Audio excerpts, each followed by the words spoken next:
चला इलेक्ट्रोस्टॅटिक मधलं example number 28. Example number 28 here.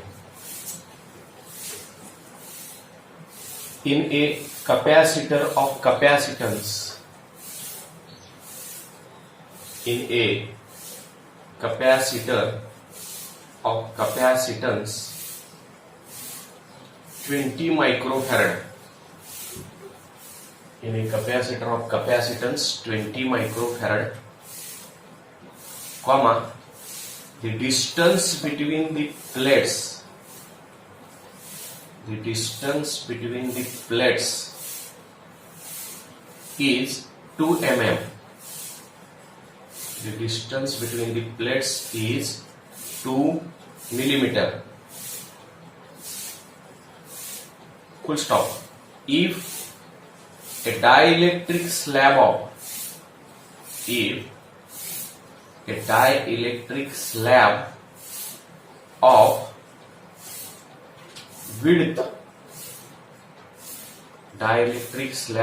width 1 mm and dielectric constant 2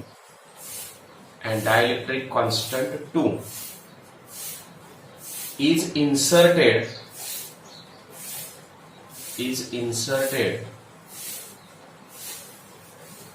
between the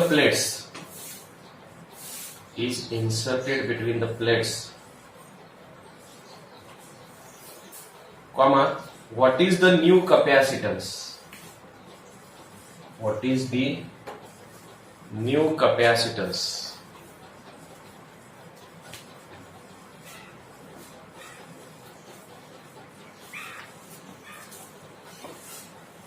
चला लक्ष द्या सगळे. पहा काय केलंय. एक कॅपॅसिटर आहे, त्या दोन प्लेट मधलं अंतर स्मॉल डी मी दाखवतो. मग जर दोन प्लेट मधलं अंतर स्मॉल डी असेल, प्रत्येक प्लेटचा एरिया ए असेल, तर याचा कॅपॅसिटन्स किती असतो रे? याचा कॅपॅसिटन्स असतो A0 डिवायडेड बाय डी. बस इतकं सिंपल आहे. ए म्हणजे एरिया, A0 म्हणजे माहित आहे तुम्हाला परमिटिव्हिटी ऑफ फ्री स्पेस, आणि डी म्हणजे स्पेसिंग असतं दोन प्लेट मध्ये. पण समजा इथं डायइलेक्ट्रिक भरला आपण, पण डायइलेक्ट्रिक फुल नाही भरला. फुल भरला असेल तर फक्त यात काय फरक येतो? इथं के येतं, बस, बाकीच काहीच येत नाही. पण तो जर ह्या दोन प्लेट मधल्या डिस्टन्स पेक्षा कमी भरला असेल, याचा थिकनेस टी असेल, तर त्यावेळेस कॅपॅसिटीचा फॉर्म्युला काय असतो? त्यावेळेस कॅपॅसिटीचा फॉर्म्युला असतो A0. तर फॉर्म्युला तो डिराईव्ह केलेला आहे बघा आपण. A0 D minus T. आता डी म्हणजे दोन स्पेस प्लेट मधलं डिस्टन्स आहे, टी म्हणजे त्या डायइलेक्ट्रिक कॉन्स्टंटचा थिकनेस आहे, आणि पुढं टी अपॉन के प्लस टी अपॉन के. ओके, असा आहे. त्यात के म्हणजे डायइलेक्ट्रिक कॉन्स्टंट आहे. खरं तर यातच जरा मॉडिफिकेशन करून हा फॉर्म्युला आला. जर थिकनेस आणि हे फुल भरला समजा, तर डी आणि टी ची किंमत सेम येणार, म्हणजे इथे डी येणार, हे 0 येणार वजाबाकी, आणि इथं डी येणार, डी बाय के वर गेला तर हा फॉर्म्युला म्हणजे के टाइप्स असतो तो. ओके, त्यातून मॉडिफिकेशन करून आलेला आहे. तर याच्यावरचं आधारित गणित आहे. फक्त आता लिस्ट करायची आपल्याला. फॉर्म्युले यासाठी माहित पाहिजे, त्याचे रिव्हिजन करून सांगितलं तुम्हाला फॉर्म्युले काय. बघा आता लिस्ट करूया. In A capacitor of capacitance 20 microfarad, म्हणजे सुरुवातीचा जो कॅपॅसिटन्स आहे तो 20 मायक्रोफॅरड आहे. ओके, राहू द्या मायक्रोफॅरड, कारण आपण रेशोज घेणार आहे परत. मायक्रोफॅरडला मायक्रोफॅरड येईल. पुढं distance between two plates is 2 mm. पण दोन प्लेट मधलं जे डिस्टन्स आहे ते 2 mm आहे. हे मात्र आता 2 mm चालणार नाही, 10⁻³ करायचं मीटर मध्ये येतं. पुढे काय म्हटलंय बघा. If dielectric slab of width 1 mm, म्हणजे त्या डायइलेक्ट्रिक स्लॅबची जी थिकनेस आहे, विड्थ आहे, ती 1 मिलीमीटर ही नाही चालणार. तर मिलीमीटरचं मीटर करताना 10⁻³ आलं, हे मीटर आलं. पुढं between the plate what is the new capacitance. आता न्यू कॅपॅसिटन्सला C' मानूया आपण, तो काढायचा आहे आपल्याला. ओके, बर. तर आता capacity of capacitor without dielectric अशी असते. हा, capacity of capacitor without dielectric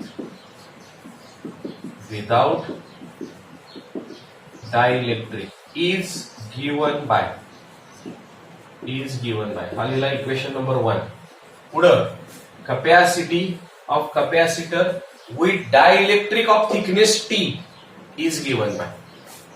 now capacity of capacitor, अर्थात हे पॅरलल प्लेट कपॅसिटर चाललंय बरं का सगळं. Capacity of capacitor with dielectric of thickness T is given by is एवढी असते. मग आपल्याला काय करायचं आहे, इथं सिम्बॉल वेगळा वापरला पाहिजे. इथं C आहे, इथं C डॅश वापरू, नाही तर C1 वापरा. आणि मग त्यात आपल्याला एरिया दिला नाही, एप्सिलॉन 0 काय पाठापासून पुढे करायचं, पण एरिया दिला नाही. डायइलेक्ट्रिक कॉन्स्टंट दिला गेला, डायइलेक्ट्रिक कॉन्स्टंट 2 दिला गेला. डायइलेक्ट्रिक कॉन्स्टंट 2 आहे, तो दिलाय, पण एरिया दिला नाही. म्हणजे रेशो घेतला पाहिजे, ते कॅन्सल होते. तर रेशो 1 आणि 2 चा घेतोय मी, हे काढायचं आहे म्हटल्यावर हे वर घेऊया. Taking ratio of 1 and 2, taking ratio of 1 and 2 हे वर घेऊया. मी आता सांगितलं C dash upon C is equal to, neat व्यवस्थित रेशो घ्या. हा, हे काय आहे बघा, A epsilon 0 upon D minus T plus T by K एवढा सगळा डिनॉमिनेटर आहे. हा, डिवायडेड बाय काय ना, A epsilon 0 upon D, A epsilon 0 upon D उलटून उलटे करूया व्यवस्थित. तर C dash upon C is equal to A epsilon 0 upon D minus T plus T by K उलटून उलटे काय झालं बघा, D गेला वर आणि A इप्सिलॉन 0 आला खाली. इप्सिलॉन 0 ला इप्सिलॉन 0, ए ला ए गेला, डी ला डी जात नाही, बेरजेत आहे. मग बेरीज वजा बाकीत आहे ना. ठीक आहे, किमती टाकूया आता. C dash upon C is equal to, हा, डी ची व्हॅल्यू डी आहे 2 × 10⁻³ 2 × 10⁻³ पुढं इथं डी 2 × 10⁻³ मायनस टी 1 × 10⁻³ प्लस इथं व्यवस्थित टी बाय के लिहावं लागेल. ते आहे 1 × 10⁻³ 1 × 10⁻³ आणि के 2 आहे. ओके, हा, म्हणजे C dash upon C is equal to, इथं काय काय आलं बघा आता. पहिली गोष्ट 10⁻³ 10⁻³ कॉमनच काढूया. ओके, म्हणजे इथं 2 × 10⁻³ हो, या सगळ्यातून जर 10⁻³ कॉमन घेतला तर आता राहतो 2 मायनस 1 प्लस हाफ आहे, हाफ म्हणजे 0.5. बरोबर आहे. हा, तेवढं कॅल्क्युलेशन एकदम जमलं पाहिजे तुम्हाला. 10⁻³ ला 10⁻³ गेला म्हणजे C डॅश अपॉन C किती आलं, 2 अपॉन 2 मायनस 1 1 आलं, 1 मायनस 1 प्लस हाफ आहे, 2 अपॉन 2 मायनस 1 1 आलं आणि ते पुढचं 0.5 आहेच की. Therefore C dash is equal to 2 upon 1.5 आलं ते इंटू हे C आलं. C ची किंमत टाका आता, म्हणून तर मी ती फॅरेड मध्ये टाका म्हटलं, मायक्रो फॅरेड मध्ये टाका म्हटलं. C ची किंमत आहे 20. तर एक घर सरकवायचं म्हणजे इथं 15 होतं, एक घर सरकवलं तर 20 झालं, इथं 15 झालं. C ची किंमत पण 20 आहे, मायक्रो फॅरेड आहे. ठीक आहे, आधी गुणाकार करू आणि मग एकदमच भागूया. 2 2 4 2 0 आल्या आणि 15 आहे, 15 1 15 15 2 30 उरले 10 100 झाले. हा, 15 सख्खी 90 परत उरले 10, परत ते आवर्ती येणार आहे. चला आपण आवर्त घेऊ, एक घर थोडं पुढचं 6 सोडून देऊन 27 करूया. 26.60 7 करूया त्याचं 6चं 67 आणि हे उत्तर मायक्रो फॅरेड मध्ये येणार. रिअली न्यू कपॅसिटी बघा येते का. चला लिहा.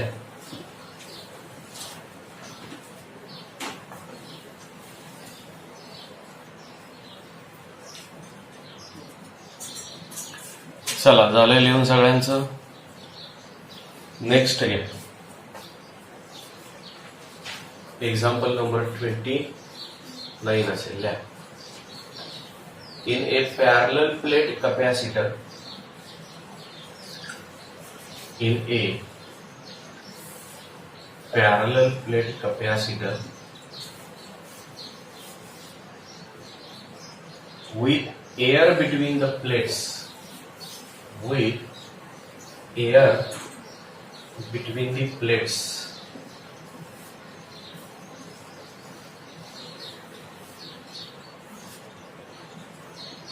has an area of air between the plates, comma, each plate has an area. Each plate has an area of 6 into 10 raised to minus 3. Area of 6 into 10 raised to minus 3 meter square. And the separation between the plates, and the separation between the plates is 2 mm, and the separation between the plates is 2 mm. Full stop. Small a आंकड़ा. Calculate the capacitance of the capacitor. Calculate the capacitance of the capacitor.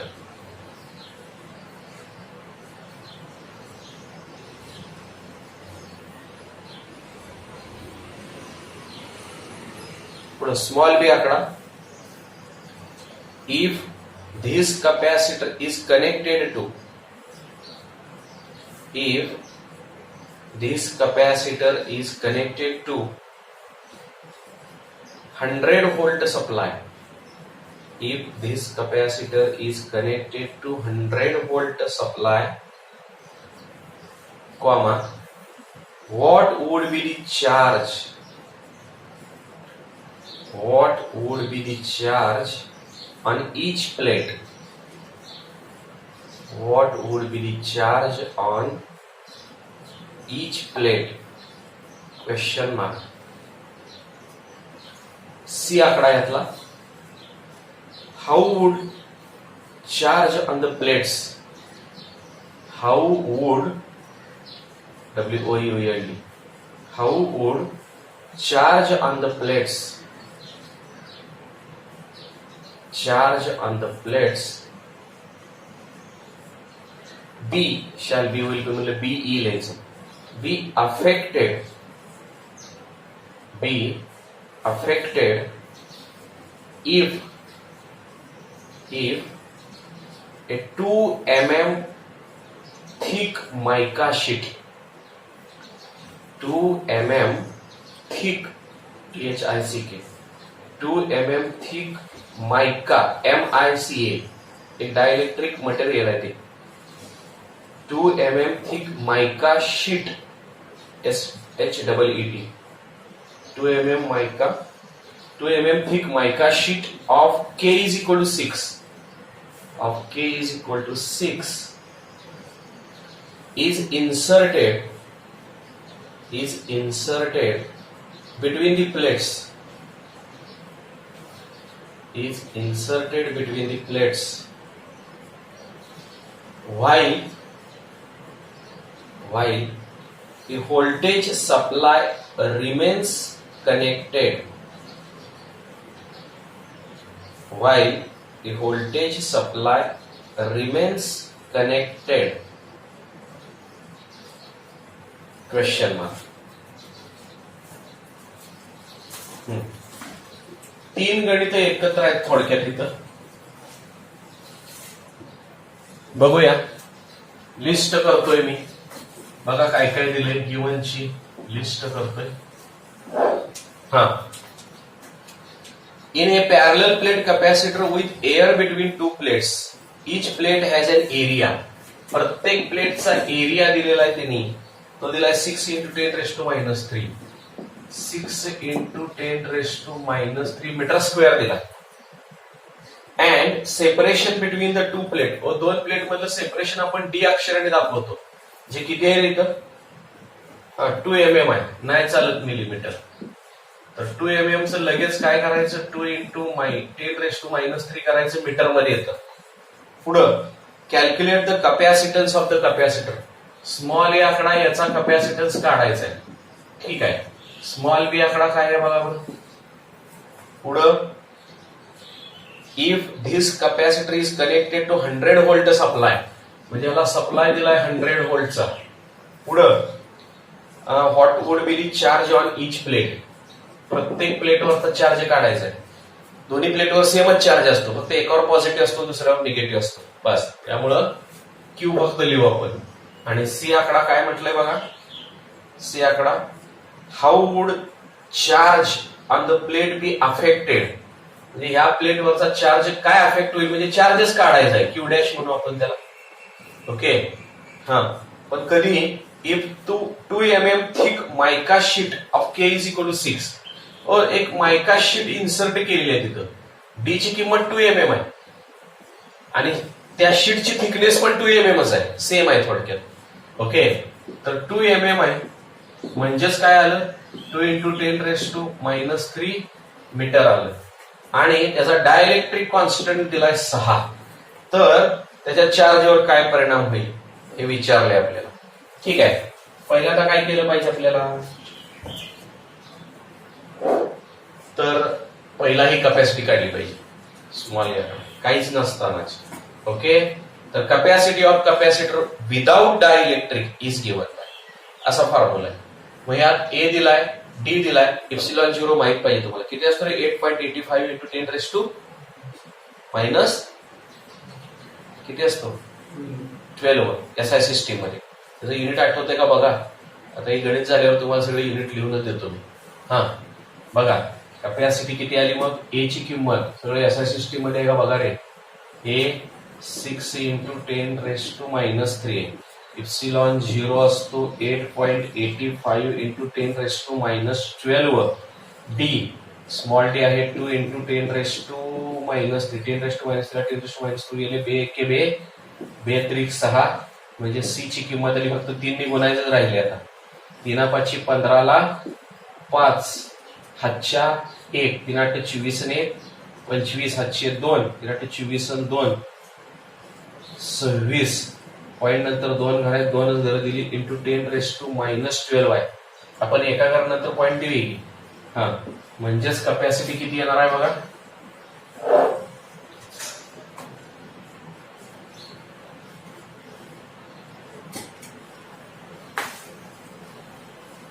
हा, therefore C is equal to 2.655. 2.655. एक घराने अंक लहान केला, power एक घराने वाढवा, म्हणजे -11 झाली. ही फॅरड मध्ये आली. तुम्हाला मायक्रो फॅरड, पिको फॅरड करायचं असेल तर करू शकता तुम्ही. ओके, पण राहू द्या. आता बी आकडा काय दिलाय बघा बरं. 100 व्होल्ट पोटेन्शियल दिलं तर चार्ज किती असेल, तर एकदम साधा सोपा फॉर्म्युला आहे. Q is equal to CV. असं इतका सोपा फॉर्म्युला आहे. तर we have Q is equal to आपलं CV राहायचं, CV लक्षात घ्यायचं. हा, मग चार्जेस काढायचे आपल्या इच प्लेटवरचा. तर ते नंतर लिहूया ना, दोन्ही प्लेटवर तेवढा चार्ज असेल. सी ची किंमत आता काढली की आपण 2.655 × 100 आहे ही. हे 10⁻⁻ आली नको का लिहायला, हे 10⁻⁻11 आणि ही सी ची किंमत 100, म्हणजेच Q इज इक्वल टू 2.655 × 10⁻² आहे. 2 आणि -11 -9 झाला. तुम्हाला जर हे मायक्रो फॅरड, पिको फॅरड वगैरे करायचं चार्ज आहे, चार्ज कुलोम मध्ये असतो, मायक्रो कुलोम वगैरे करायचं असेल तर करू शकता. पण मला वाटतं राहू दे असंच, हे कुलोम मध्ये आलाय चार्ज. तर हा इच प्लेटवरचा चार्ज आहे बरं का. हा, फक्त मी सांगितलं एकावर पॉझिटिव्ह असतो दुसऱ्यावर निगेटिव्ह असतो. हा, therefore charge on each plate, charge on each plate is Q is equal to 2.655 × 10⁻⁻9 coulomb. ह्याला चौकट टाकू.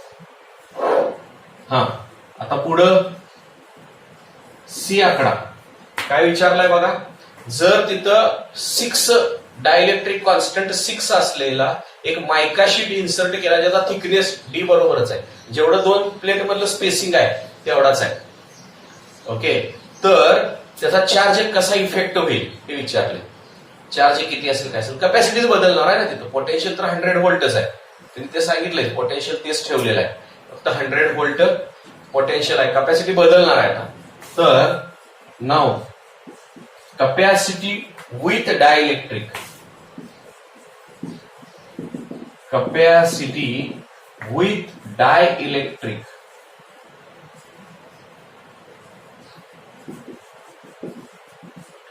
of thickness T which is equal to D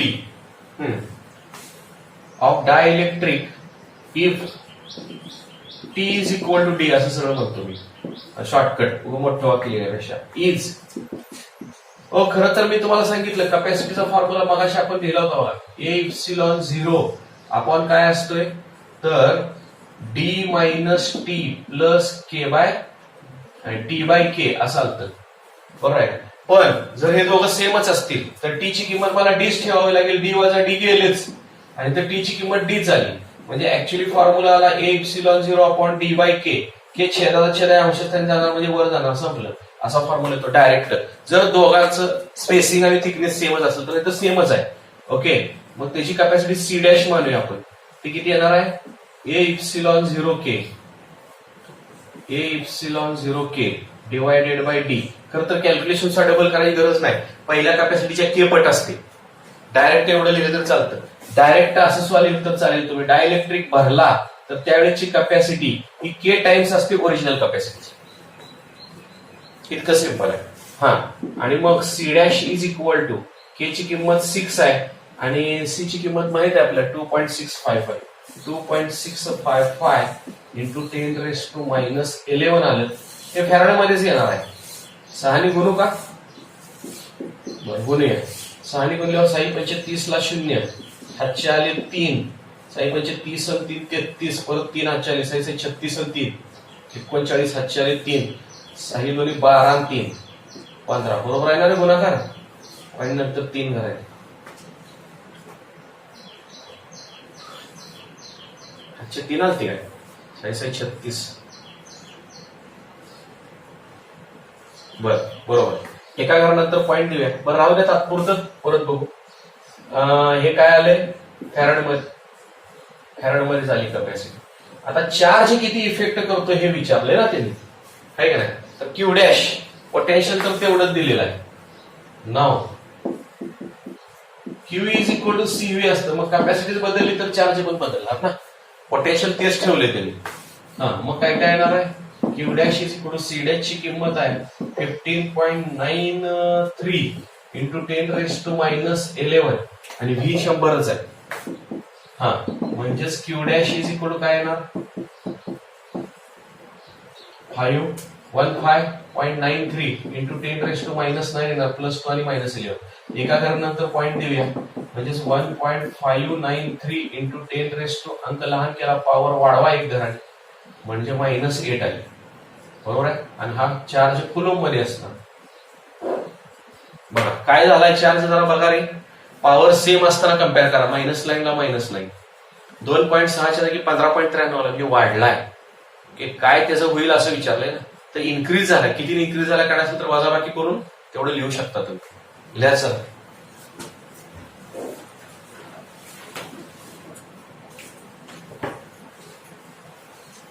चला लिहा पटपट.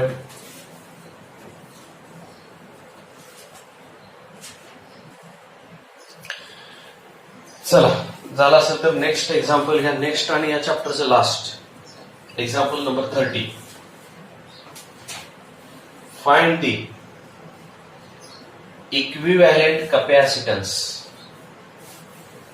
Find the equivalent capacitance between P and Q.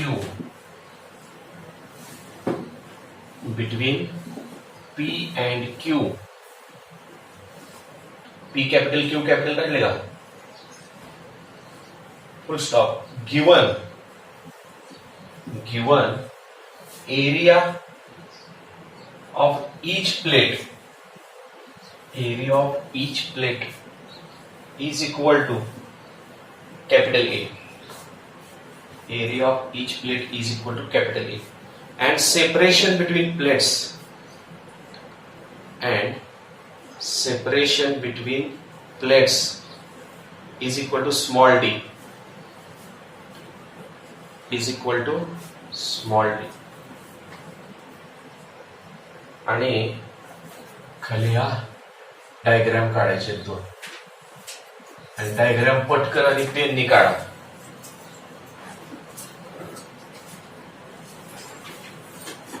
1 2 3 Q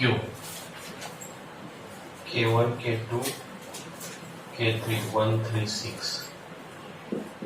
K1 1 आहे, K2 3 आहे, K3 6 आहे आणि थिकनेस याचा dy3 dy3 dy3 thickness dy3 dy3 dy3 पहिली आकृती आहे. दुसरी आकृती याच्या शेजारीच काढा.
चला पटकन आकृती काढा.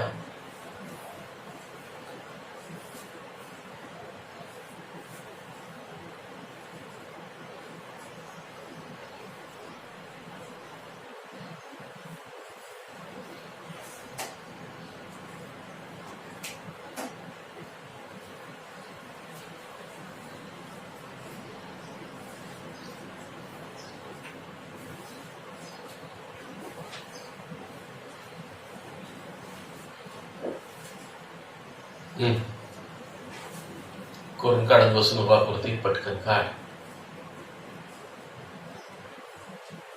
त्या अंतर्गत सुद्धा पट्टी घेऊन हा लक्ष दे. दोन केसेस आहेत, केस फर्स्ट केस सेकंड. इथं काय केलंय बघा, दोन प्लेट मधलं जे डिस्टन्स आहे ते इक्वली डिवाइड केले 3 पार्ट मध्ये आणि 3 डायलेक्ट्रिक भरलेत K1 K2 K3 dielectric constant असणार आहे.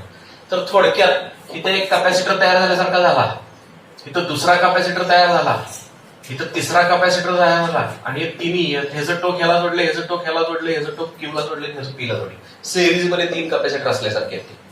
तर in first case equivalent circuit, ह्याचं इक्विव्हॅलंट सर्किट कसं काढता येतं, तर equivalent circuit of first case is किंवा कॅन बी ड्रॉन एज असं लिहितोय मी.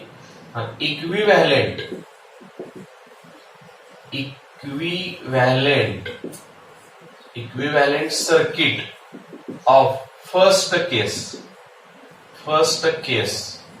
कॅन बी ड्रॉन एज काय नाही, मी तुम्हाला सांगितलं 3 कॅपॅसिटर सिरीज मध्ये असल्यासारखा आहे. हा एक कॅपॅसिटर, हा दुसरा कॅपॅसिटर, हा तिसरा कॅपॅसिटर. तुम्ही उभं काढा तरी चालतं, काय फरक पडतो, उभं काढत वाटल्यास. हा इथं पी आहे, हा एक कॅपॅसिटर आहे, हा दुसरा कॅपॅसिटर आहे, हा तिसरा कॅपॅसिटर आहे आणि इथं क्यू आहे. ओके, तर ह्याची कॅपॅसिटी C1 घेऊया, ह्याची कॅपॅसिटी C2 घेऊया, कॅपॅसिटी C3 घेऊया. तिघं सिरीज मध्ये आहेत. सिरीज मध्ये म्हटल्यावर तुम्हाला माहित आहे त्याचं कॉम्बिनेशन कसं असतं ते. सिरीज मध्ये म्हटल्यावर इक्विव्हॅलंट कॅपॅसिटी कसं असतो रे, रेसिप्रोकलची बेरीज म्हणजे इक्विव्हॅलंट कॅपॅसिटीचा रेसिप्रोकल येतो बस. पण आता C1 ची किंमत काढली पाहिजे आपल्याला. C1 ची किंमत कशी काढणार, तर पॅरलल प्लेट कॅपॅसिटरच्या कॅपॅसिटीचा बेसिक फॉर्म्युला काय बघा. हा तर capacity of parallel plate capacity is given by, मी पहिल्यांदा जनरल फॉर्म्युला लिहितोय. Capacity of parallel plate capacitor is काय असतो फॉर्म्युला रे A epsilon 0 K upon D बस इतका सिंपल फॉर्म्युला. पण आता पहिल्या केसमध्ये डी आहे डी बाय 3 आणि के आहे के1 त्या प्रमाणात किमती टाकल्या पाहिजेत आपल्याला. देअरफॉर पहिल्या केसच्या पहिल्या कॅपॅसिटरमध्ये काय काय आहे ए ची किंमत एरिया तेवढाच आहे ना प्रत्येक प्लेटचा एरिया डिवाइड केला नाही फक्त डिस्टन्स डिवाइड केले त्यामुळे एच लिहायचं इप्सिलॉन 0 के1 आहे मात्र इथं आणि हे डी बाय 3 या प्रमाणे करायचं. ओके वाटल्यास तर त्याचं उलटून उलटे वगैरे करून 3 वरती घेऊया म्हणजे 3 वरती आला तर ए इप्सिलॉन 0 के1 अपॉन डी आला. के1 ची पण किंमत टाकली असती बरं ठीक आहे नंतर बघू. पुढं C2 काय येणार आहे बघा ए इप्सिलॉन 0 के2 अपॉन परत हा डी बाय 3 आहे. ओके म्हणजे ह्याचं पण काय येणार आहे 3 ए इप्सिलॉन 0 के2 अपॉन डी येणार आहे छेदाचा छेद अंशस्थानी गेलाय. आणि तिसऱ्या कॅपॅसिटरला पण तसंच येणार आहे ए इप्सिलॉन 0 के3 येणार आहे फक्त आणि हे डी बाय 3 म्हणजेच ऍक्च्युली 3 वर गेला ए इप्सिलॉन 0 के3 अपॉन डी आला. आणि मग मी आत्ताच सांगितलं की या केसमध्ये काय आहे 3 कॅपॅसिटर सिरीज मध्ये जोडल्यासारखे नाव तर 1 अपॉन सी मानूया आपण त्याला. तर काय असणार आहे ते 1 upon C1 plus 1 upon C2 plus 1 upon C3 equivalent circuit तर काढले जातात. आणि मग याप्रमाणे किमती टाकायच्यात आता. कशा येतील किमती बघा. Therefore 1 upon C is equal to 1 upon C1 ची किंमत इथं आहे 1 अपॉन म्हणजे रेसिप्रोकलच घ्यायचं आहे त्याला बस बाकी काही नाही डायरेक्टच इथं रेसिप्रोकल लिहितोय. D upon 3A epsilon 0 K one 3A epsilon 0 K one plus C2 चा डायरेक्ट रेसिप्रोकल घ्या D upon 3A epsilon 0 K two आणि तिसऱ्याच डी अपॉन तिसरा जरा खाली लिहितो plus D upon 3A epsilon 0 के3 आहे. मला वाटते बाकी सगळे K1 K2 K3 सोडून सगळे कॉमन काढूया म्हणजे खरं तर एक डायरेक्ट फॉर्म्युलाच तयार होईल एक जनरल फॉर्म्युलाच तयार होईल. तर काय येणार बघा डी 3A इप्सिलॉन 0 एवढं सगळं कॉमन जर घेतलं तर 1 upon K1 plus 1 upon K2 plus 1 upon K3 आणि जर समजा डी वेगवेगळा असता तर इथं D1 upon K1 D2 upon K2 D3 upon K3 असा हा जनरल फॉर्म्युला तयार झाला. या पद्धतीने मटेरियल डायलेक्ट्रिक मटेरियल भरलं असेल तर. ओके आता किमती टाकूया. 1 upon C is equal to distance काय दिलेत का किमती तशा काय स्टँडर्ड किमती दिलेल्या नाही आहेत आपल्याला म्हणजे ते ह्याच्या व्हॅल्यू सिम्बॉलच्या स्वरूपातच फॉर्म्युला काढायचा आहे थोडक्यात आपल्याला. K1 ची किंमत 1 K2 ची 3 आणि हे 6 आहे 1 upon 1 plus 1 upon 3 plus 1 upon 6 येणार आहे. ओके पुढं therefore 1 upon C is equal to किती येईल बघा ते त्याचा छेद सगळ्याचा 6 करू याला अंशछेदाला 6 निघून याला अंशछेदाला 2 निघून म्हणजे सगळ्याचा छेद सेम होतोय. 1 upon C is equal to D upon 3A epsilon 0 ह्याला 6 नी मल्टिप्लाय केलं तर 6 अपॉन 6 आलं ह्याला 2 नी मल्टिप्लाय केलं तर 2 अपॉन 6 आलं हे आहे तसंच ठेवायचं बरोबर. Therefore 1 upon C is equal to D upon 3A epsilon 0 न्यूमरेटरला न्यूमरेटरची बेरीज 6 प्लस 2 प्लस 1 अपॉन 6 आला म्हणजेच 1 upon C is equal to D upon 3A epsilon 0 6 2 8 1 9 9 by 6 आलं 3 1 3 3 3 9 3 1 3 3 2 6 म्हणजेच 1 upon C is equal to D upon 2A epsilon 0 आला. मग आपल्याला पाहिजे C म्हणजेच 2A इप्सिलॉन 0 अपॉन D आला. तर हा आला फर्स्ट केस मधला इक्विव्हॅलेंट कॅपॅसिटन्स. लिहा एवढंच. मग सेकंड केस मधली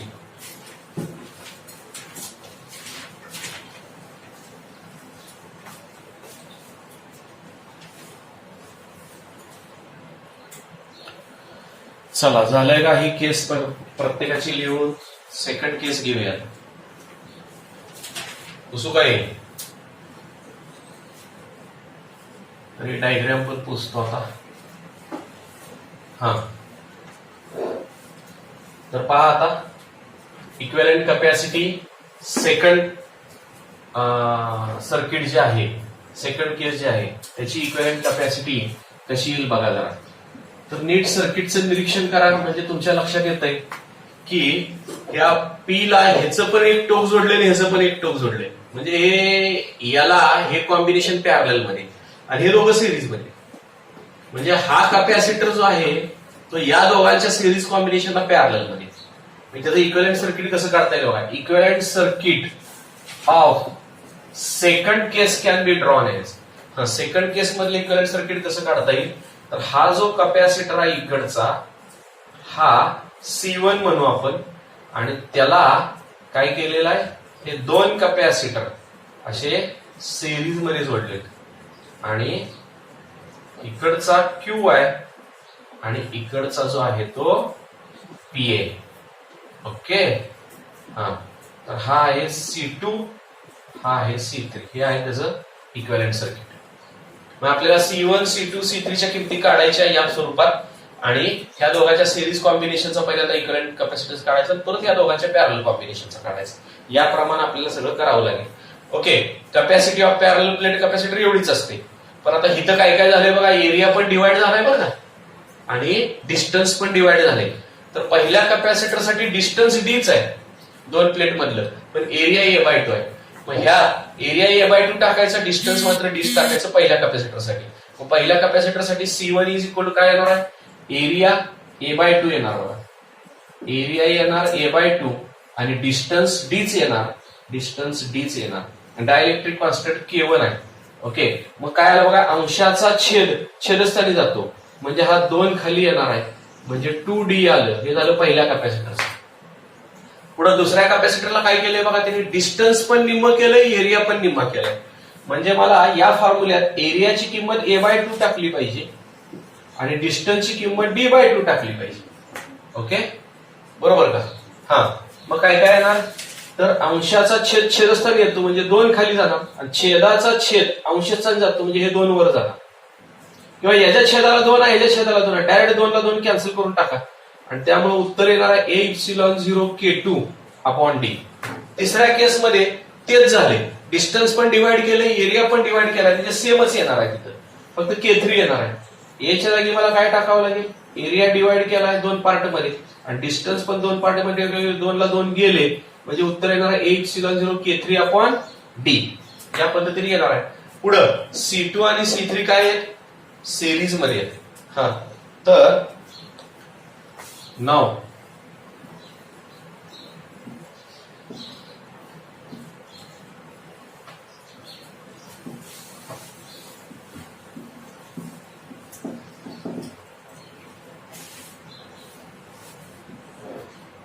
C2 and C3 are in series.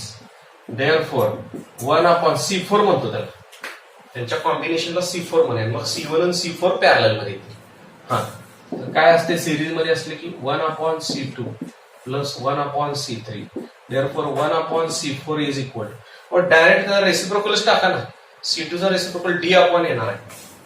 हा, D/A/0K2 येणार आणि C3 चा रेसिप्रोकल D/A/0K3 येणार, A/0K3 येणार. ओके. मग 1/C4 is equal to DA/0 common काढलं तर 1/K2 प्लस 1/K3 राहिलं. तर 3 आणि 6 आहेत, किमती टाकूया आपण त्याच्या. Therefore 1/C4 is equal to DA/0. K2 ची किंमत आहे 3, K3 ची किंमत आहे 6. याला 2 निघून अंशाच्या छेदाला म्हणजे छेद सेम होते, म्हणजे 1/C4 is equal to DA/0. इथं 2 ने मल्टिप्लाय केलं, इथं 6 आलं आणि हे आहेच 1/6. हा, म्हणजेच काय काय येणार आहे बघा आता ते. Therefore 1/C4 is equal to D/A/0. पुढं 2 + 1 3/6 येणार ते.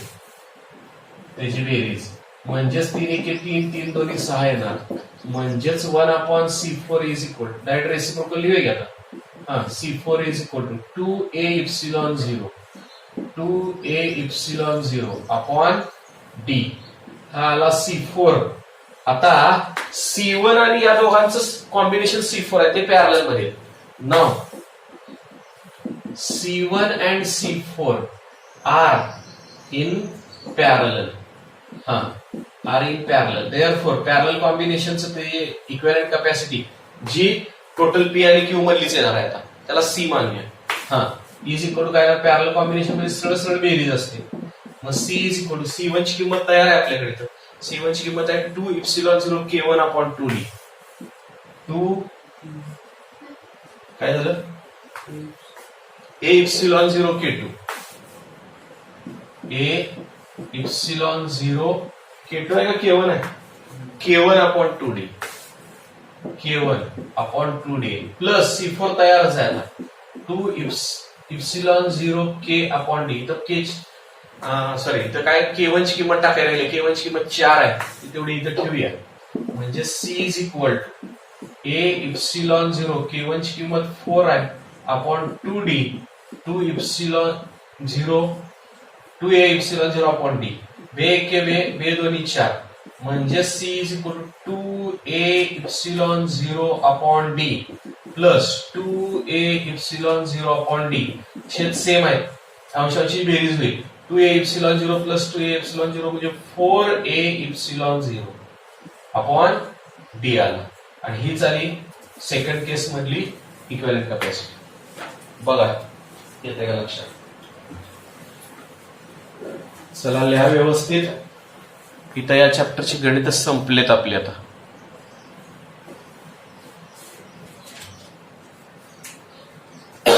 चला झालंय का लिहून सगळ्यांचं या चॅप्टर मधले काय करूया सगळे जे टर्म आहेत इम्पॉर्टंट टर्म त्यांचे सगळ्यांचे युनिट याचा युनिट आपण इथं लिहून लिस्ट करूया म्हणजे तुम्हाला या ऑब्जेक्टिव्ह प्रश्नाला पण एखाद्या वेळेस येऊ शकतं बरं पडेल गणित सोडवल्यावर पण युनिट कुठलं काय आहे जमलिंग होणार फॉर्म्युलीला लिस्ट मध्ये हे लिहिलं असतं तर बरं झालं असतं ठीक आहे आता लिहू SI युनिट्स असं खाली तिथंच नाव टाका SI units of some important terms किंवा some important quantities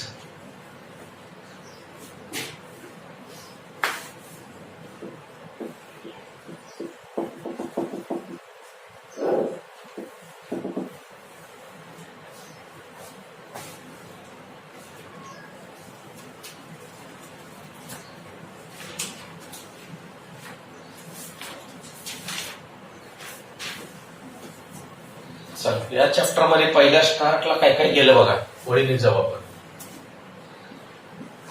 तर इलेक्ट्रिक फ्लक्स गॉस थिअरम होतो ना पहिला आणि इलेक्ट्रिक फ्लक्स म्हणजे काय आलं होतं बघा तर चार्ज अपॉन इप्सिलॉन 0 आलं ओके याप्रमाणे तर आता चार्जचं युनिट तर माहितीच आहे कुलोम ते लिहून घ्यायची सुद्धा गरज नाही इतकं सिंपल तर फायचं युनिट काय इप्सिलॉन 0चं युनिट काय त्यानंतर इलेक्ट्रिक इंटेन्सिटी पण येतं तर इलेक्ट्रिक इंटेन्सिटी इलेक्ट्रिक पोटेन्शियल या सगळ्यांचेच युनिट पाहिजेत आपल्याला तर इलेक्ट्रिक इंटेन्सिटी पहा त्याची डेफिनेशन अशी पण देता येते it is the flux per unit area मग मॅग्नेटिक फ्लक्स किंवा इलेक्ट्रिक फ्लक्स वेबर मध्ये मोजतात आणि हे एरिया मीटर स्क्वेअर मध्ये त्यामुळे electric intensity unit weber per metre square आहेत ओके पुढं इलेक्ट्रिक इंटेन्सिटी म्हणजे काय असतं it is the force per unit charge असतं ओके फोर्सचं युनिट असतं न्यूटन चार्ज असतो कुलोम पुढं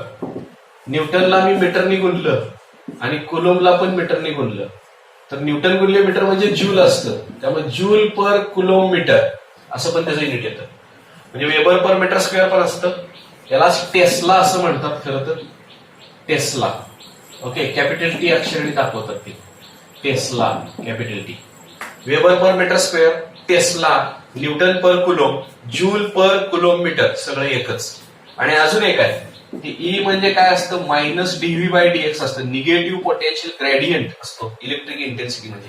पोटेन्शियल मोजतात व्होल्ट मध्ये आणि अंतर आहे मीटर मध्ये मोजतात, व्होल्ट पर मीटर. कारण जूल पर मीटरला, जूल पर कुलोमलाच व्होल्ट म्हणतात. त्यामुळे हे जूल पर कुलोम म्हणजेच व्होल्ट आलं आणि पर मीटर आहेच, म्हणजे व्होल्ट पर मीटर असं सुद्धा युनिट येतं. म्हणजे हे इलेक्ट्रिक इंटेन्सिटीचे एसआय युनिटच आहेत. पण किती आहेत बघा, न्यूटन पर कुलोम आहे, जूल पर कुलोम मीटर आहे, व्होल्ट पर मीटर आहे, वेबर पर मीटर स्क्वेअर आहे आणि टेस्ला आहे. एवढे सगळे एसआय सिस्टीम मधले युनिट आहे.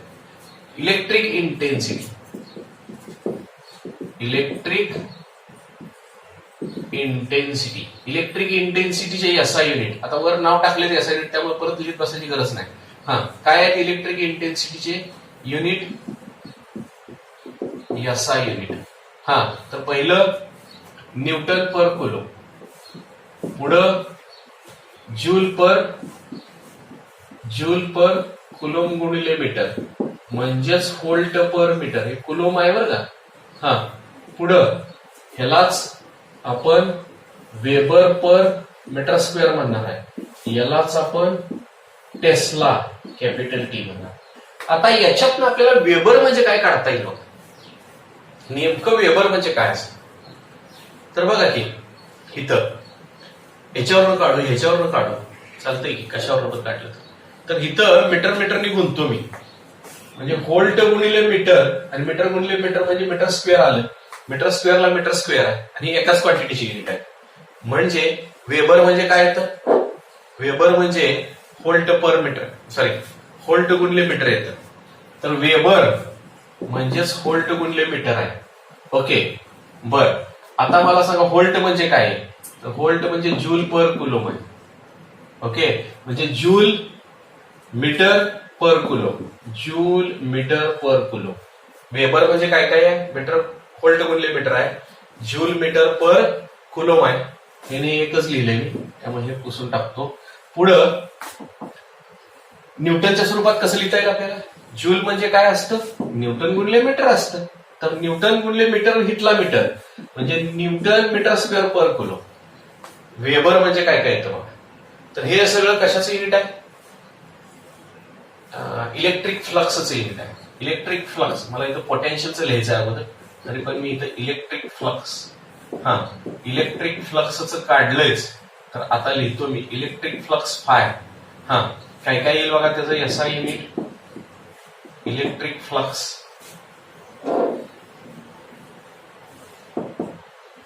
वेबर, पुढं व्होल्ट गुणिले मीटर, पुढं जूल मीटर पर कुलोम म्हणजेच newton metre square per coulomb. Okay, पुढं इलेक्ट्रिक पोटेन्शियलचं युनिट मला इथं यायचं 2 number, electric potential, electric potential. हा, कसं येणार, इलेक्ट्रिक पोटेन्शियल व्ही अक्षराने दाखवतो आपण, आणि पोटेन्शियलचा फॉर्म्युला माहित पाहिजे यासाठी तुम्हाला. हा, इलेक्ट्रिक पोटेन्शियल म्हणजे काय, it is the work done per unit charge. Infinity पासून तिथपर्यंत आणायला लागणार चार्ज. वर्क डन मोजतात जूल मध्ये आणि चार्ज मोजतात कुलोम मध्ये. हा, एसआय युनिट काय काय येणार, बेसिक युनिट आलं त्याचं जूल पर कुलोम. आता जूल म्हणजेच न्यूटन गुणिले मीटर असतं, त्यामुळं जूल पर कुलोमला व्होल्ट पण म्हणतात बरं का, व्होल्ट कॅपिटल व्ही ने दाखवतो आपण. हा, पुढं जूल म्हणजेच न्यूटन गुणिले मीटर असतं, न्यूटन मीटर पर कुलोम असतं. ओके, अजून काय येईल बघा बरं, वेबरच्या स्वरूपात पण लिहिता येईल खरं तर आपल्याला, लिहिता येईल का वेबरच्या स्वरूपात, वेबरच्या स्वरूपात पण लिहिता येईल, पण ठीक आहे एवढे बेसिक युनिट पास आहे. काय तर तुम्हाला आता कळलंच वेबर म्हणजे काय आहे, व्होल्ट गुणिले मीटर आहे आणि हे व्होल्ट आहे. ओके, तर ह्याला जर मीटरने गुणलं भागलं मी तर व्होल्ट मीटर अपॉन मीटर येतं. व्होल्ट मीटर म्हणजे वेबर असतं, वेबर पर मीटर असं पण येऊ शकतं, लिहून वेबर पर मीटर. हा, बर, हे सगळे आले. पुढं आता काय राहिलं बघा, महत्वाचं म्हणजे epsilon zero, permittivity, dielectric constant K. परमिटिव्हिटीचं युनिट कसं येतं, कुठला तरी एखादा फॉर्म्युला घ्यायचा पटकन येतं. कुलम्स लॉ नुसार घ्या की दोन चार्ज मधलं force of attraction calculation 1/4πε0 Q1 Q2 upon R² असते. हे दोन चार्ज मधलं फोर्स असते. कुलम्स लॉ बेसिक आहे एकदम. फोर्स मोजतात न्यूटन मध्ये, चार्ज मोजतात कुलोम मध्ये. हे याचं तर युनिट पाहिजे मला, 4 पाहिला तर युनिट नसतं. चार्ज मोजतात कुलोम मध्ये, कुलोम स्क्वेअर आलं. अंतर मोजतात मीटर मध्ये, मीटर स्क्वेअर आला. म्हणजे इप्सिलॉन झिरोचं युनिट जर पाहिजे तर ह्याला इकडे घ्या. तर इप्सिलॉन झिरोचं युनिट येतं कुलोम स्क्वेअर पर न्यूटन. खाली आलं न्यूटन मीटर स्क्वेअर. हे आलं परमिटिव्हिटी. फ्री स्पेस असो अगर कुठल्याही मीडियमची असो. ओके, तर ती परमिटिव्हिटीचं युनिट आलेलं आहे. परमिटिव्हिटी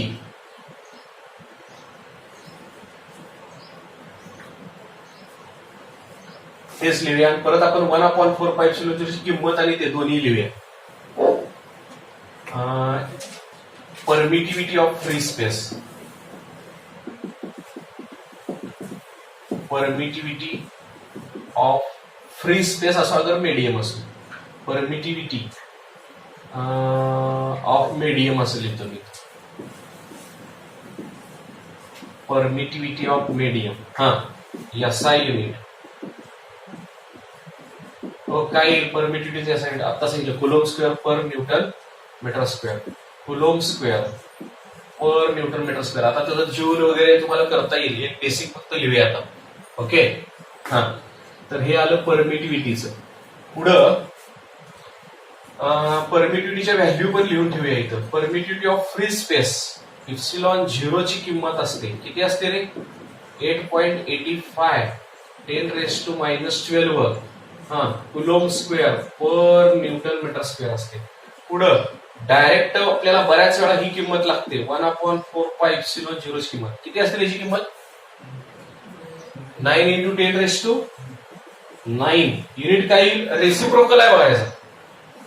ओके, आणि ते 4π असल्यामुळे त्याची व्हॅल्यू तशी आली आहे. तर रेसिप्रोकल म्हणल्यावर काय ना, Newton metre square per coulomb square. हे व्हॅल्यू पण माहित असू द्या म्हणून इथं लिहून घेतलेत आपण. आता काय राहिला?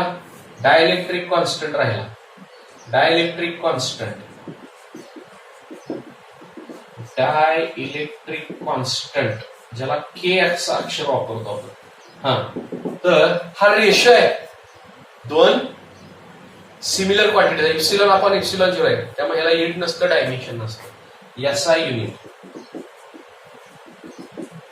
SI युनिट, नो युनिट असं लिहूया आपण. युनिट लेस क्वांटिटी असं लिहिलं तर चालेल तू. ओके, पण हा डायइलेक्ट्रिक कॉन्स्टंट जो असतो तो एअर साठी 1 असतो आणि बॅड कंडक्टर साठी जे डायइलेक्ट्रिक असतात त्यांच्यासाठी >1 असतो. ओके, तर ते पण लिहूया आपण इथं. फॉर एअर K = 1 असतो. आणि दुसरा आकडा फॉर डायइलेक्ट्रिक K > 1 असतो. ओके, तर अजून काय राहिलं का बघा? या चॅप्टर मधले अजून कुठले युनिट राहिलेत का बघा? चला लिहा एवढे तर. चार्ज ह्याचे कपॅसिटीचे युनिट राहिले फॅरेड. ओके, लिहूया 6.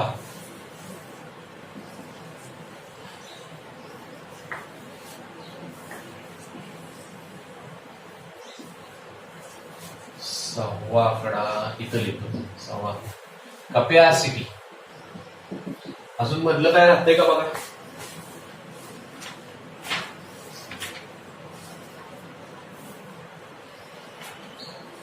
पोटेन्शियल एनर्जी एक असतं, पण पोटेन्शियल एनर्जीचं युनिट लिहून त्याची काय आवश्यकता नाही असं मला वाटतं.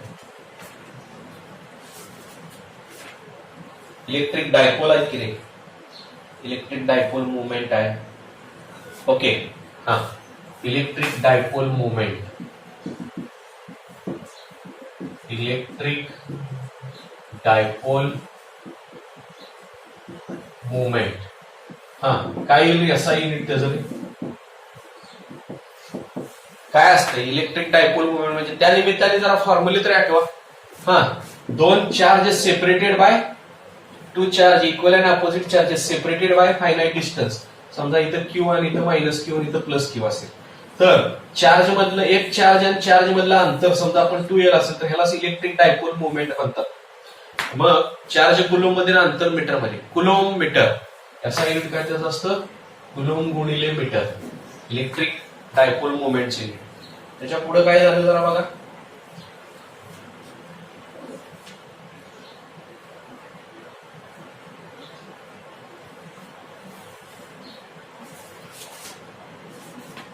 त्याच्या पुढे मला वाटतं कॅपॅसिटीज झाल्या.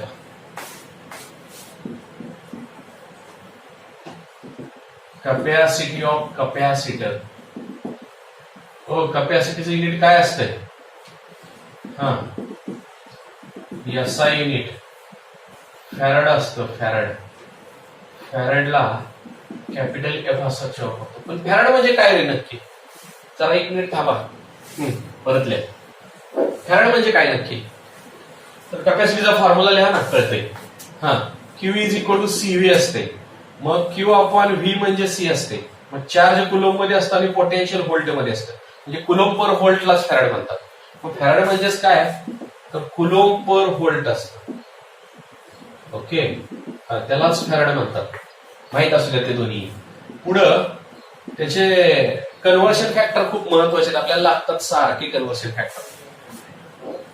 दिलं क्लिप काय झालं,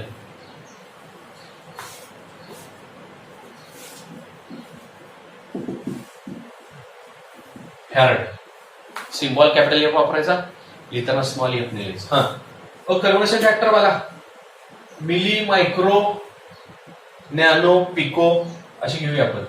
तर 1 milli farad is equal to 10⁻³ farad.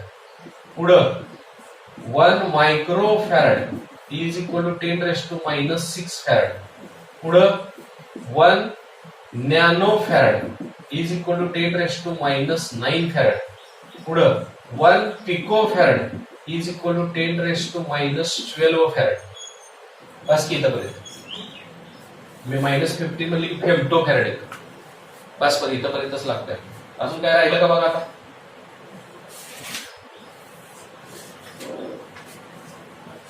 चला लिहा.